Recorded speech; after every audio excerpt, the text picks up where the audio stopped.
Happy Wednesday, everyone. Welcome back. I hope you had a great week. I can't believe it's been a week already, but here we are. So my talk this week is about the law of non-resistance. And one of my favorite books is called Working with the Law by Raymond Hollowell. And so he talks about one of the laws is non-resistance. So resistance means to impede the flow of something or to block something. And if you were to look under a microscope, you will see that everything is energy. We are energy, this table is energy, everything is energy. It's just a matter of how fast or slow it's vibrating to whether it's solid or not. But ultimately, it's all the same. That's what the law of attraction means. But anyway, energy is constantly moving and flowing. So we are constantly moving and flowing. We just don't always know that. So the essence of life is to grow and flow, right? And at the heart of every person is a desire to feel good. So life is not supposed to feel hard. It's supposed to feel good. And because we are the creators of our life, we are supposed to be feeling good and creating a good life and in the flow of life. So the law of non-resistance means no resistance, practicing no resistance. So if you're going through life and you're trying to force things to happen, or if you're constantly arguing, fighting, or opposing with everything, everyone, you're creating resistance. And it's just wasting our human energy, and it's keeping us stuck. So Bruce Lee has a cool saying that says, be like water. And I remember when I first heard that, I didn't understand what that meant. But in this book, it explains. So water starts off as a little stream, and its ultimate goal is to get to the big ocean. So it's flowing, and it comes to a boulder or a tree in the water, and it doesn't stop and try to build up enough force to push it out the way. No, it just flows right around it, and it keeps on moving until it gets to its goal. So if you think about us people, I'll use an example of going on a diet. So we go on a diet, we want to reach this goal, and we're good for a week, but then we mess up one day. And now what do? We start talking bad about ourselves, we start putting ourselves down, we start creating all these terrible feelings, and ultimately we're creating a boulder. We're creating a boulder to our goal. And we're trying to all we're doing is feeding and trying to force this boulder to move, but we're stuck. We're staying stuck. We're staying stuck at our weight. We're not getting to our goal. And what we really should be doing is just saying, okay, my ultimate goal is that I feel good. I'm on this diet because I want to feel good, and I'm just going to hop back on and keep it moving. I'm going to try again and keep trying and keep trying.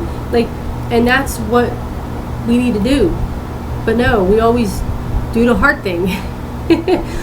So if you could just remember that it's always important that you feel good, then you can tell if you're in the flow of life or not. And if your life is feeling good right now, then you're in the flow. If it doesn't, then what are you holding on to that's creating resistance?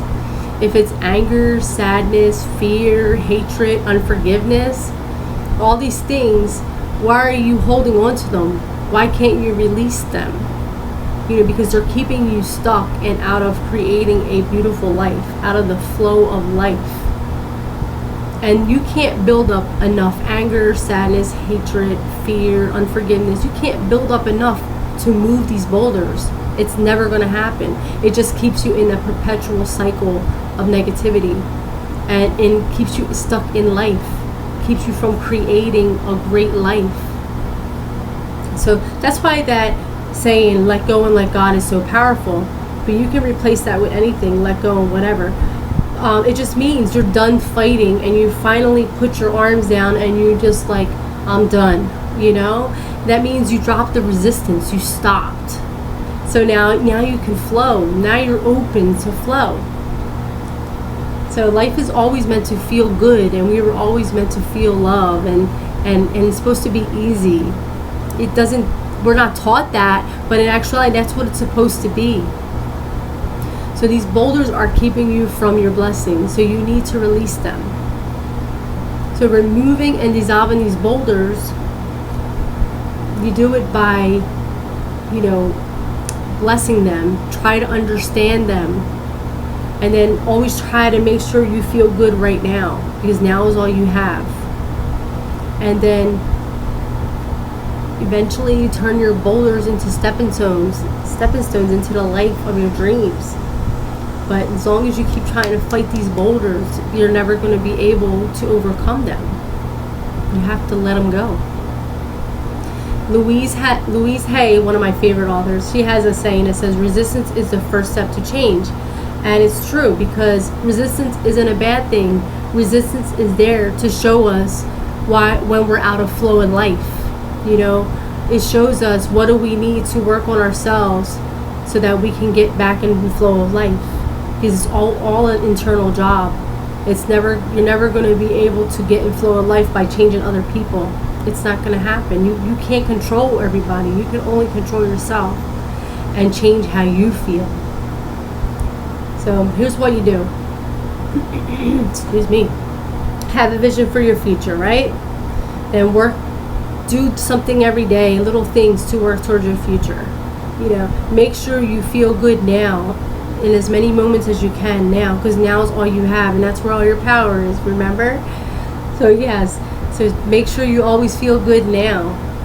And when little things pop up, be like water and keep it moving.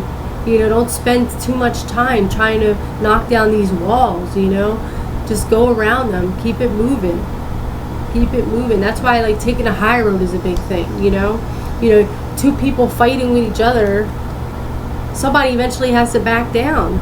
It's just ridiculous. It's just wasted time and energy, so somebody has to stop. So that's what this is. Stop fighting with yourself. Use your energy wisely. Love is the energy of life, and finding ways to love yourself more will keep the energy of life flowing through you. I promise. And I love you guys. Thank you so much for watching. My thoughts and prayers with my first responders always. My thoughts and prayers with my family and friends always. Thank you for watching, and I'll see you next week.